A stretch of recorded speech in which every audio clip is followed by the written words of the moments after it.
Rigby's Roads, Chapter 16, The Hammer and the Spy.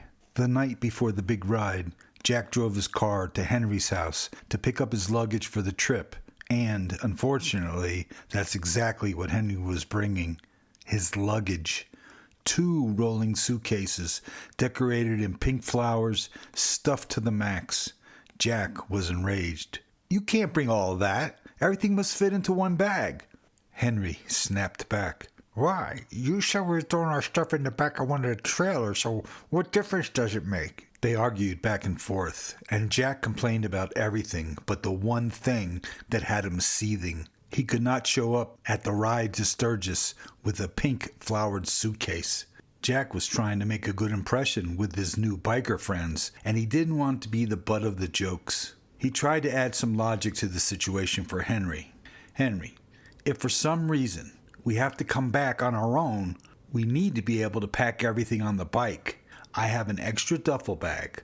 Let's see if we can't cut back on your wardrobe and squeeze everything into one bag. We're trying to be part of this adventure, not stand out like a sore thumb." Henry finally agreed to switch to the duffel bag, and Jack drove the clothes to the dealership. He had the scratch-off tickets stuffed deep inside the duffel bag in a heavy paper bag and wrapped in plastic supermarket bags, just in case it rained. He was hesitant to leave it in the trailer overnight, but Wheels assured him, "If anybody broke into the trailer, they would be after the custom bikes worth $36,000, not your bundle of clothes. And don't forget, the trailer is parked inside a fenced yard with 3 attack dogs, so put that concern aside." The next day, Jack picked up Henry at 7 a.m. He was beaming like it was Christmas morning. Jack's speech the night before about trying to blend in must have gotten through to Henry. He actually looked normal, with his jeans, boots, and denim jacket. Jack's mind was on Yogi and the mission ahead, but he was also concerned about riding up with the chapter and not being an oddball, especially with Henry as his passenger, who might easily cause him to have an accident. Henry climbed on as the whole family waved goodbye, like he was going off to war. The ride to the dealership was a little smoother than their previous run, as Henry was getting a better feel for the turns. As always, it was cool in the morning, and he judged whether he had on the right clothes for the start of the trip. He wore the leather jacket that Wheels had given him, and figured he would take it off after the second gas stop when the morning temperatures would start to climb. The Weather Channel's forecast was for scattered afternoon showers, so he needed to be ready for anything. He had purchased a rain suit for the trip that had bright orange sleeves with reflective silver stripes, which made it easier for him to be seen in the pouring rain. He hoped he would not need it. When they arrived at the dealership, there were already 15 bikes lined up. Jack pulled up next in line and parked. As each rider arrived, they parked in that line, staged on the side of the parking lot. It would set the riding order for when they left. There was a table with donuts and coffee, and a sign-in sheet that asked for name, address, emergency phone numbers, type of bike you were riding, and whether you were a rider or a passenger. They also had a map of the scheduled gas stops. He realized this was more organized than he thought it would be. Henry took off his helmet and put on a hat that exclaimed appropriately, "Born to be Wild." He was starting to get excited as he took in the surroundings. "Look at that angel painted on that gas tank. Wow, look at that bike over there. The whole thing is chrome." Wheels came over and introduced himself to Henry. You must be Henry." Wheels extended his hand. "I'm Wheels. Welcome to the time of your life." Henry smiled. "Hello!" shaking Wheels' hand like he was pumping oil. "I've never seen so many beautiful motorcycles in one place." "Well, you're going to see a lot more in the next few days. There will be motorcycles not only from across the U.S. and Canada, but some come from around the world." Henry's eyes widened. "How many will be there?" Wheels smiled. "Oh, I'd say somewhere between 450 to 650. "Oh." Henry was disappointed. "I thought there would be a lot more than that." Wheels started laughing. "Henry, I don't think I made myself clear when I said 450 to 650. That would be 450 to 650,000. Henry stood there, unable to speak. He looked like he was doing a math problem in his head to invent anti-gravity. Wait a minute. 500,000 motorcycles? Are you kidding? Wheels assured him.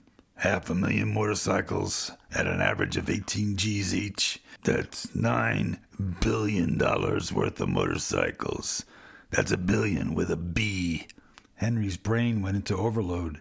Wheels nodded to both of them and then made his way to the back of the staged line to shake a few hands of those joining the procession. Later, Wheels called everyone together for a briefing. He went over the route they were taking, the gas stops, and identified the road captains who would lead and follow the group. The rules were simple. Ride in a staggered formation, not side by side. This allowed for any bike to make a quick swerve around a road hazard without jeopardizing the bike next to them. Wheels added, The road captains will set the pace, and you can expect to ride no more than 5 miles an hour above the limits, except when we go through the small towns. Then we ride exactly what the sign says. Any questions? Good. Let's crank 'em up and have a safe ride. Keep the shiny side up. Jack counted 23 Harleys, but there was only one other Sportster. The rest were Road Kings, Fat Boys, Electric Glides, and a few customs he could not identify. He straddled his bike and put on his gloves and helmet, and then he handed Henry his helmet and waited for him to get ready. The guy next to him was a large, mean-looking guy with a Woody Woodpecker tattoo on the back of his hand. He extended his tattooed hand and introduced himself to the both of them. "Hi, I'm Scud. Glad to meet you." He was on a fully dressed electric glide with a dashboard that looked like an airplane. Hello, I'm Henry. Jack started to introduce himself, but Scud spoke first. And you're Doc. I heard about you. Nice to meet you. Jack realized it was the name on the back of his jacket that gave it away, but still, this guy said he had heard of him. They cranked up their engines and the noise was deafening. The sound vibrations could be felt in their body. Jack had trouble hearing his own engine crank up. He nodded to Henry to get on, and they both squirmed into the seat to get into a comfortable position. Wheels was at the head of the line with the road captain. Jack was 16 in line, and the trailers brought up the rear. They pulled out slowly to the corner, where the road captain had stopped his bike in the center of the intersection, blocking all traffic as he waved all the bikes through the intersection onto the on-ramp of Interstate 25. Henry shouted, Woohoo! This is awesome! As they entered onto I-25, they took up the fast lane and held their position. The speed limit was 75, and they eventually cruised up to 80 and kept it there. Cars in front of them would all of a sudden realize what was behind them, and they would move over into the slow lane to allow the bikes to carve their own path northward. Henry must have decided he was the host of a TV game show because he started asking question after question, which couldn't be heard because of the roar of the engines and the wind rushing by at 80 miles an hour. Sometimes Henry would point at something he saw that he considered was amusing or interesting. Henry's arms sticking out at that speed had an impact on Jack's ability to concentrate on riding straight, and neither of them could hear the complete sentence from the other. It was only about an hour ride into the first gas stop in Cheyenne, Wyoming, but it seemed like days for Jack. Cheyenne was a few miles north of the Colorado border, and Wheels had mentioned that there were few riders who would be joining the group there. One of the trailers kept on heading north, while the other one that had the luggage, spare parts, and tools followed the bikes to their first stop. They pulled into the gas station and gassed up. Everyone was anxious to get off their bikes and stretch their legs. Henry stood in line to use the bathroom, while Jack went into the store for something to drink. He was standing in line to pay for his drink when he felt someone pinch his butt. He turned around fast and saw it was Red, the saleswoman from Wheels dealership. Hey, Doc, how's it hanging? "Hi, Red. I didn't see you when we started." "That's because I'm joining you now. I live closer here than to work. It didn't make sense for me to backtrack, you know. You're looking sharp. Nice jacket, boots, and gloves. I'm impressed." "Thanks. I met a saleswoman I couldn't resist." He enjoyed the back-and-forth banter with this statuesque, dynamic woman. Red turned and hit the guy standing behind her. "This is Big Tony. He's one of our mechanics. Big Tony, this is Jack." Jack looked up, and until the back of his head made contact with his back. It reminded him of when he was a kid, visiting New York, looking up at the Empire State Building. Big Tony was his own building. He was over 7 feet tall. His head was touching a store display sign hanging from the ceiling. Nice to meet you. Jack remembered Wheels calling Big Tony from his house that fateful Sunday night. After they paid for their drinks, Red took Jack outside and offered, "I'm going to help you out with your luggage." "What luggage?" Jack was confused. "The luggage you're dragging behind you. Wheels told me to lighten your load and take on that passenger for you. He's saying he's giving you fits. Are you okay with that?" "Yeah, sure. But he's a handful. I'm not sure you'll want to." At that moment, Henry came around the corner and was within earshot of them. Jack waved to Henry. "Henry, come here. There's someone I want you to meet. Henry, this is Red. Red, Henry." "Hello," Henry sang as he took in the commanding presence of Red and stretched out his greeting. He was mesmerized by her features and her height. She was a half a foot taller than he was. "Hello yourself, cowboy. I'm having a little problem and was wondering if you could help." Henry's look was priceless. Me? What can I do?" Jack stood back and watched Red perform her charm. "My back's a little sore from some extracurricular activities last night. I need a back rest to make my ride a little more comfortable. Would you ride with me and offer me some support from the rear?" Henry looked confused, not from what she was asking, but rather why she was asking him. You want me to ride in the back of your Harley? "That's right, if you don't mind. And can I call you Hammer? You remind me of an old boyfriend of mine. His name was Henry, too, but I called him Hammerin' Hank." Henry looked at Jack, and they exchanged ecstatic glances. They both put on a big smile, but each smile had a different meaning. Henry was running the boyfriend scenario through his head, picturing Hammering Hank sexually pounding away on this Amazon beauty. Jack was smiling because Red had played Henry beautifully, and this was about to make his own ride a lot smoother. He nodded at Henry, and Henry's eyes grew wide and excited. Henry exclaimed, "Hey, come in." Red walked over to her bike, took off her jacket, and rolled it up and stuffed it into her saddlebag. Henry followed her like a lost puppy reunited with its owner. She went to the back of the trailer, which was now open. Most of the other bikers were shedding their heavy jackets for lighter ones that they had in their bags. Some, like Red, had stripped down to a t-shirt. She handed Henry a helmet. "Here, put this on." "But I already have a helmet. This helmet." He lifted his hands to show her. Red replied, "This one's a little different.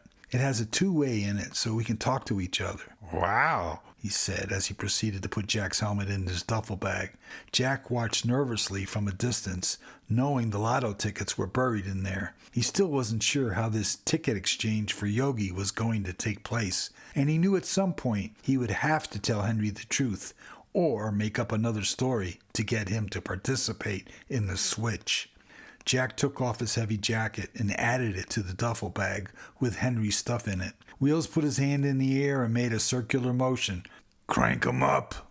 Jack mounted his bike and experienced the immediate change without Henry. He glanced over and watched Henry wait as Red started her bike. And then Henry climbed on as if he had been doing it his whole life. Jack realized they were talking to each other on the two-way radios, and it made a big difference as she instructed him on every detail. Jack started his bike and followed Red to the staging area. Wheels and the road captain were at the front, looking back, making sure the parade was ready to go. Jack counted his position in line, and he was now number 10, with Red and Henry right in front of him. The convoy had grown to 34. About 10 of them were women with their own bikes, and of the 34, almost half had a passenger.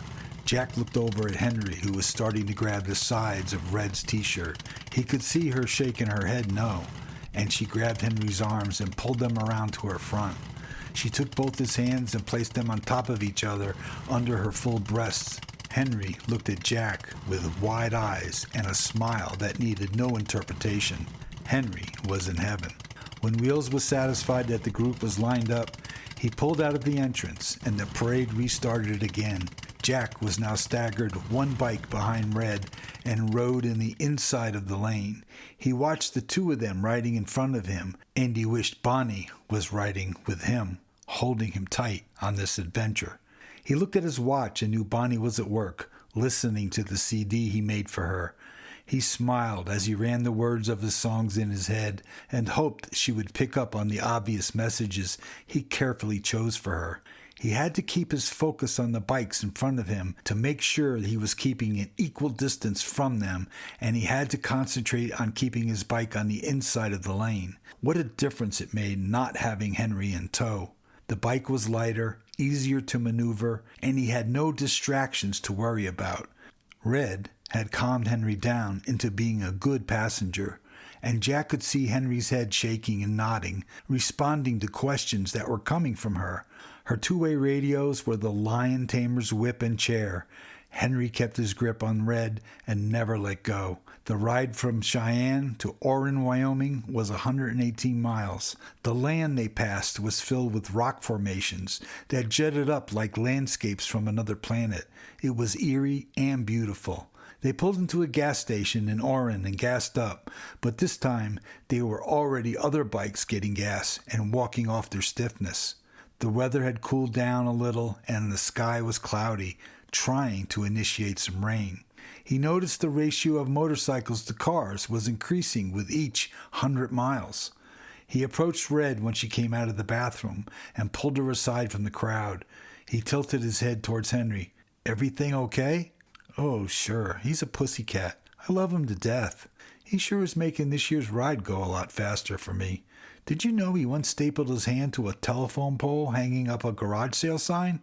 And that he electrocuted his fish while decorating his Christmas tree? He's something else." Jack was surprised that Henry was such high-quality entertainment. He thanked Red for taking Henry with her and approached Henry. "How you doing, Hammer?" he asked with a smile. Henry laughed. I had no idea this would be so much fun. My hands are around her waist and her boobs are bouncing up and down and my arms over every bump. This is the most exciting time of my life, and I'm not even bleeding." Jack replied, "Well, we're about halfway there. There's another 200 miles to go." Wheels overheard the conversation. We're about halfway, all right, but halfway in miles, not in time. We still have about 4 to 5 hours to go, depending on our stop times. The roads from this point on are back roads with a few tiny towns sprinkled in. Watch your speed. They have some hyperactive county cops with brand new ticket books waiting to be filled. We'll stop for late lunch around 2:30. That should put us in Rapid City by 5 or 6. The next part of the trip was desolate and boring, except for the long train that passed on their left, which was going in the same direction. The train maintained a steady 40 miles per hour while they rode at 60. As they slowly gained on the train's engine, Jack found himself counting the train cars, as well as keeping his mind busy with other mundane activities. He was hungry, his arms hurt, and his hands and wrists were sore from holding on. His ass was killing him, and his back was aching. Maybe using Henry as a backrest was worth the aggravation. The next road sign, Lusk, 5 miles, was a welcome sight. Lusk was a two-light town in the middle of nowhere, with as many closed-up buildings as there were open ones still in business. The convoy pulled into an empty lot, and they lined up their bikes, setting up for the next start. The restaurant was old, with simple wooden chairs. The food smelled great, and it temporarily took their minds off their aches and pains. As they piled in, their group filled in each table's available spots in a random order, unconnected to friends in any way. Henry was sitting with Red, Wheels, and a few other people he had not seen before. Jack was at a table for 6 with his newly met friend, Scud.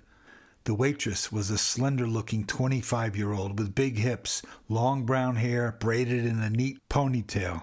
She wasn't intimidated at all, and she looked like she had served this type of crowd before.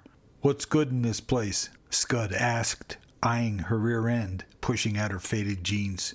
The waitress replied with an all-knowing smile. Chicken fried steak, big boy. It'll take your mind off your sore ass and will go down smooth as your next girlfriend. The table erupted in laughter, and Big Tony, who was sitting next to Scud, gave him an elbow to his ribs. Scud replied, I guess I'll have that and a large iced tea. Me too, was repeated 4 times until the responses made their way around the table to Jack, who hesitated at first, but added, Me too. The waitress added, Thanks, boys. I'll get that iced tea for you right away. The conversation at the table turned to the weather, the ride, and who hurt where. Big Tony noted, It's a lot hotter this year than last year. Scud agreed. It's hotter than Herat, Afghanistan. Don't you agree, Doc? Jack answered, Don't know. This is my first ride to Sturgis. And then it hit him. Wait a minute. Scud could have said just Afghanistan or maybe the capital, Kabul. But Herat, Afghanistan? That was where my search took me on the computer, on that longitude-latitude screen, when I was trying to decode Yogi's message. Jack, now with a look of panic on his face, looked at Scud, who returned a big smile and nodded. Now he knew for sure that Scud was one of the agents monitoring his keystroke logger. Scud was FBI. Jack looked around the table at the other faces as they joked and laughed, all trying to break the ice with their new writing buddies. He tuned out the voices and looked around the room. He wondered how many others in the group were FBI. Did they join this parade from both locations, trying to disguise their connection? If he was conned into believing that Scud was a real biker, how could he pick out the others? He looked over at Wheel's table and tried to single out one of those 6 as FBI. There was no way to tell, as each biker looked as real as the next one to him. He needed to tell Wheels about his discovery, but he remained silent during lunch. His soreness was no longer on his mind. He felt safe, but deceived. He waited for Wheels to get up from the table and followed him into the bathroom. There were too many others in the small restroom as they waited in line to take a piss. Jack caught Wheels' attention and gave him a sideways nod, tilting his head to the left. Wheels thought he was stretching his neck muscles. Jack went outside and waited for him to show up, and then he pulled Wheels by his arm. Wheels, let's go for a walk. Jack told him his suspicions, but Wheels' only comment was, It's okay. They're only protecting their interest in the bag. They don't care about anything else, so let's keep it that way. If you think about it, Scud, or whatever his real name is, only wanted you to know that they were close by. You should talk about going to Sturgis and having a good time and act innocent, like your boy Henry. He's quite a character. Did you know that he once strung together 10 extension cords and ran them through the trees from his house to a park nearby so his kids could have a light in their tent? He could have spent $10 for a battery-powered light. No, but instead he gathered up all the extension cords in the neighborhood to make it work. Yeah, I know. 2 of them were mine. By the way, Jack, you're riding really well with the group. I heard from the riders watching you from behind. They say you're doing much better since you moved your luggage. Yeah, I want to thank you for that. Thank Red. She's the one that made it happen. We'll have about 3 more hours and we'll be at the hotel. There's some nice riding up ahead through the Black Hills area. Enjoy it. The final stretch was indeed picturesque. The heavy wooded area reminded him a little of the Smoky Mountains in North Carolina. They saw deer near the sides of the road, and Henry got excited as they passed the giant mountain carving of Chief Crazy Horse, which could be seen from the road in all its magnificence. About 20 miles from the hotel, the parade started to thin out. At each highway intersection, little groups of 2s and 3s would beep their horns and go off in a different direction, on their own, to different campgrounds or hotels. Finally, the remaining group pulled into the hotel in Rapid City, South Dakota. Jack noticed that Scud and another biker were the last to leave the group at the hotel's entrance. It was the first time Jack was happy to turn off his motorcycle and get off of it. He was thinking about a hot shower, a big meal, and a long night's sleep. End chapter 16.